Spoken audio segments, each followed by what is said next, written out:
hospital. Let's bring in Ben Lord, royal commentator from East Anglia. Ben, morning to you. Hello, good morning. Quite a different royal family today in terms of being open about what goes on in their private lives and their health. Back in the day, we would never have heard anything, but first of all, the King admitting, as did, of course, Catherine, that they were going through a cancer battle, and then Queen Camilla talking about her emotions as well. This is a big change.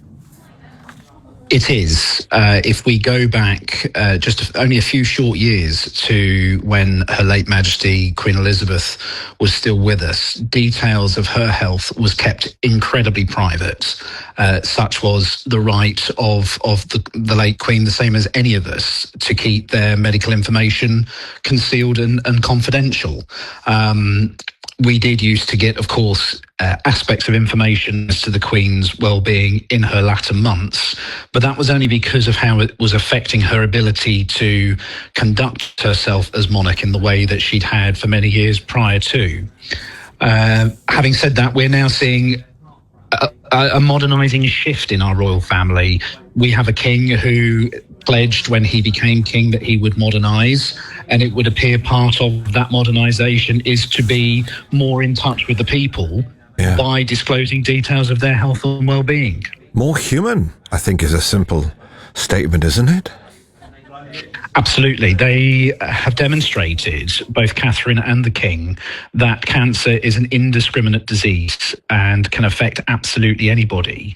And by delicately balancing just enough information for the public's knowledge, whilst maintaining their sensitivity and confidentiality in their individual conditions, means that they are giving that human common touch to it that resonates with the people.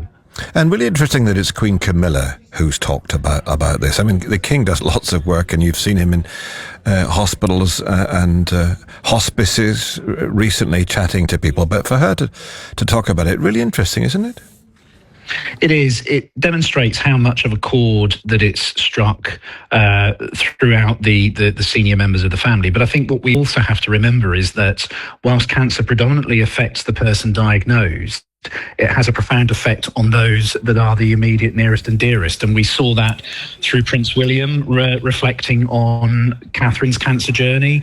And we're now hearing that from Queen Camilla as well in respect of how she's coped with her husband's diagnosis and treatment as well. Yeah, and that issue of mortality definitely coming in. I mean, Gerald was hinting about it in the chat there. He obviously was with his wife Elizabeth through her awful journey with cancer up to her passing. And I, giving a nod to the fact that the royals are, as I said, human too. They are mortal, and we have to face the fact that the king may have a very tough time ahead. He could. Having said that, His Majesty did advise earlier this year that some of his cancer treatment was being scaled back, and that was seen and promoted very much as a demonstration that his condition had improved and that he'd responded well to treatment. So whilst there is always that fear of mortality that comes with the label that cancer is, it very much does depend not just on the individual patient, but the type of cancer as well.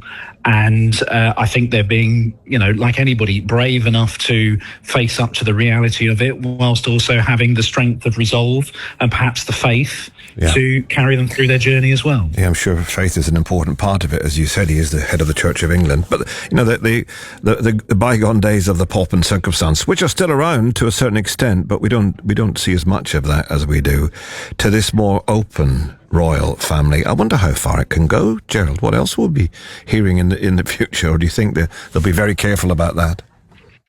I think there will still always be that very delicate balance between what is just enough information, and particularly when it's a cause that is close to the hearts of individual members of the family in whatever the subject matter might be. But I think there will be that balance struck between what is just enough versus what is appropriate for them to keep hold of and remain confidential and personal to them. Ben, thank you so much. Ben Lord there, royal commentator from East Anglia. Earlier on we spoke to Gerald